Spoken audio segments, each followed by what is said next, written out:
Roseville High School is in program improvement because one of our significant subgroups did not meet what they call annual measurable objectives, AMOs.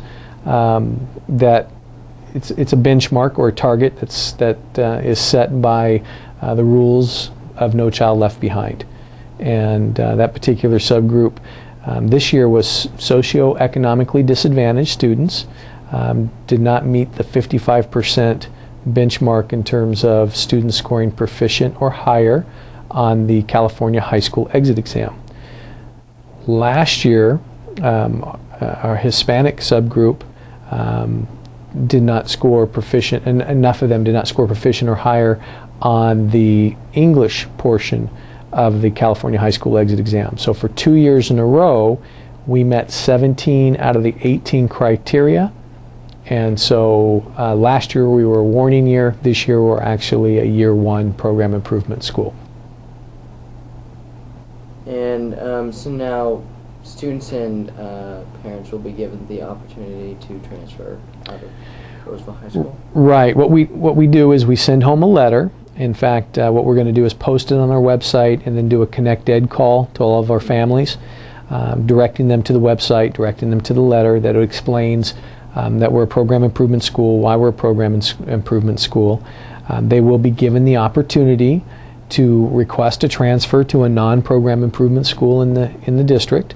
And so the choices, obviously, for the comprehensive high schools would be Antelope High School, Wood Creek, Oakmont, and Granite Bay High Schools. And so they can make that request for transfer to one of those schools.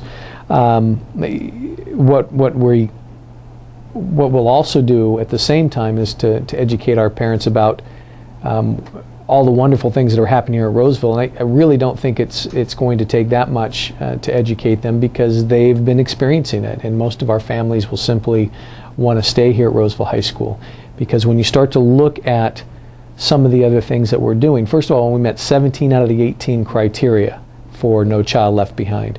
And that bar raises every year. And in fact, by 2014, 100% of these students are supposed to score proficient or above, regardless of what subgroup they're in. So they could be students with disability, English language learner, socioeconomically disadvantaged, Hispanic student, white student. That 100% of our sophomores taking that CASE, California High School Exit Exam, are supposed to score proficient or higher. Not just pass, but score proficient or higher. And that's a difference of a score from 350 to 382. And that's quite a difference. And if every student in the nation is supposed to score, proficient or above, then every high school in the United States will end up being program improvement sooner or later.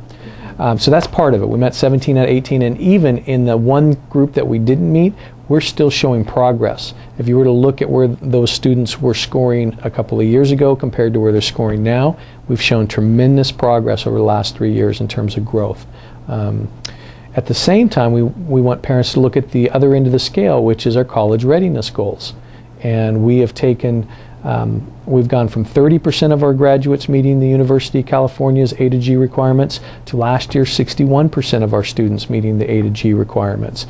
We have, we're pushing more students to take the ACT and the SAT and the PSAT, so when they leave here, they're college ready.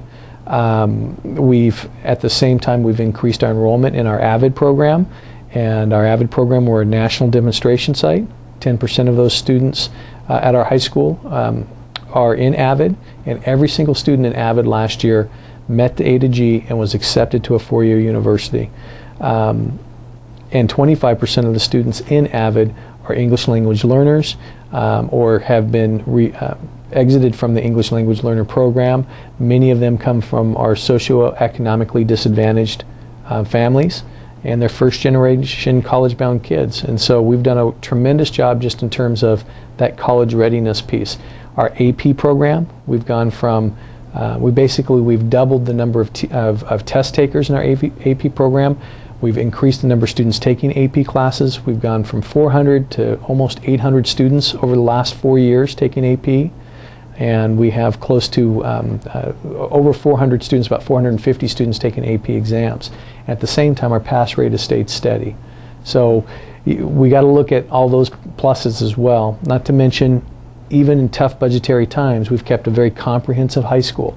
Not only are we getting great academic success in our core areas, but we're still offering full music and visual and performing arts programs, and our culinary program, our fashion design and merchandising program, PE electives, you name it. We're keeping comprehensive in dance program, everything else. We're not making cuts in those particular areas. It's important for us to have students feel connected to school, and that's why we think Roseville's a great place. So I don't mind sending that letter off in the sense that, one, it still creates urgency for us as a staff to continue to improve, but at the same time I'm confident in the choices that our families will make, because I'm very proud of what we've done here at Roseville High School.